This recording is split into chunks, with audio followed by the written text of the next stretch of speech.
Black Myth Wukong apparently is selling so good that they have now sold out on PS5's in China. Which, I mean, I did not hear that. Wow. You okay, Trace? Yeah. What? So.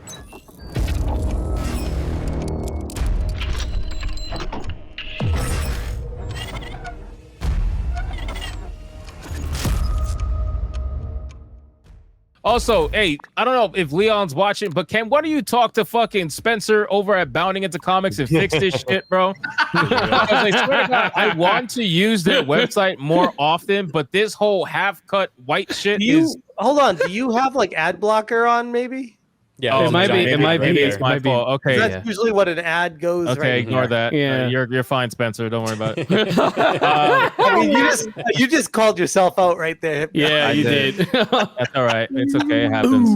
But can you like make something for people who have block ads? No, I'm just kidding. All right. So after game was attacked for lack of diversity demand for Black Myth Wukong leads to Chinese PS5s being completely sold out.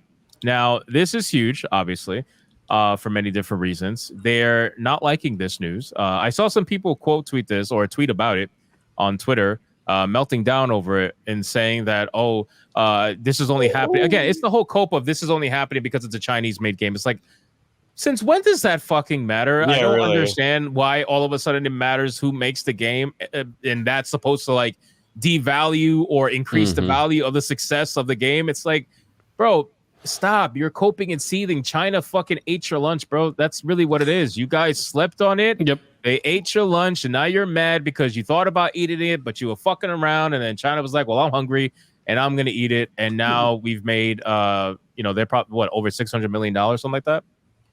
Some insane fucking number. All of that within, just a few days, too? Like, not even a week, yeah. In a week, they made more money than essentially all of the DEI games combined on Steam in its entirety. Yeah, like not even just like in 4 days, in its entirety.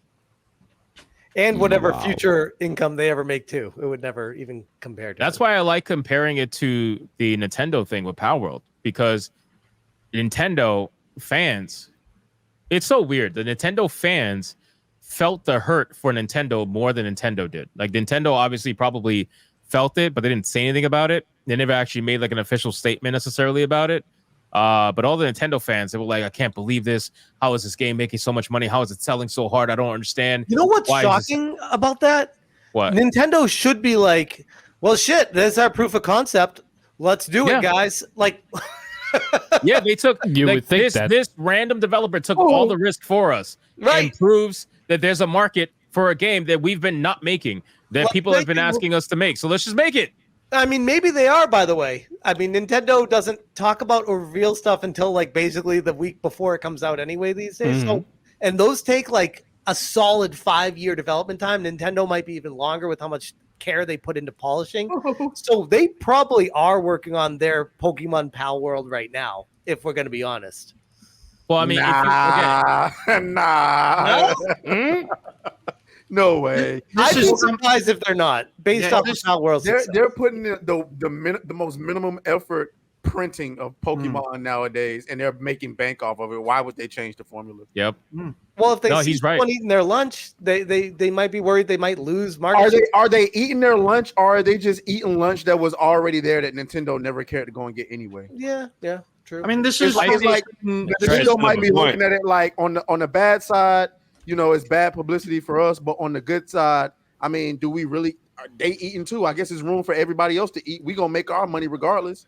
Do we really think Palworld is gonna stop people from buying the next Pokemon installment? No. Well, the other thing too, you got to remember when it comes to Pokemon, Nintendo only owns 33%, right? It's Game Freak, it's Nintendo, and Google. Company, yeah. So everyone always blames Nintendo for Pokemon. It's like they only own a third of it, which is actually contributing to the shit show that it is. That's because they're the publisher, so they're the face of the release. God damn. But it's kind of similar to Black Myth Wukong, because Black Myth Wukong is the narrative destroyer for other reasons, right? So Palworld was the we slept on it, and this developer made a ton of money, and even though it's not going to affect our single player games that people buy every year, it's still money that they definitely could have made, bro. Like Nintendo could have made astronomical money selling an MMORPG Pokemon game. Well, in this scenario, the narrative around games like this is that nobody wants them, right? Nobody wants, according to the Western developer, nobody wants single player experiences.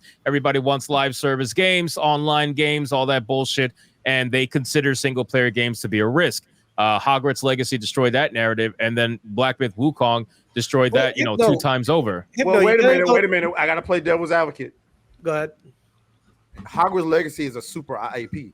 So it's easy to it's on one end it's easy to say, oh yeah, see, single player games still work. Well, it's Harry Potter, so that was going to sell regardless. And as far as Black Myth Wukong goes, I mean, we didn't know that China would have that big of a presence, but I mean, it's the biggest name in China when it comes to just mythological things and stuff like that. So maybe we should have seen this coming, and maybe these are just aberrations. The reality is, if you're executive in a boardroom for a game company, you're looking at the money coming in from Fortnite and these live service games, and you're like, okay, that's the future of gaming, and that's where this whole misconception of single player games are dead. It's like they're not dead. It's just these executives see this golden goose that keeps laying gold eggs, and they're like, we need that. Screw these single player games. Like we'll figure it out. And that's where Sony went wrong with Concord, is because they just jumped on the hype train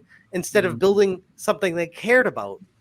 Well, the way I see it is, if they're selling more consoles in China, the PS5, that means that the market share is actually growing. And Sony makes games, they might change the dial a bit to cater to that audience in our favor. Good point. So. Good point.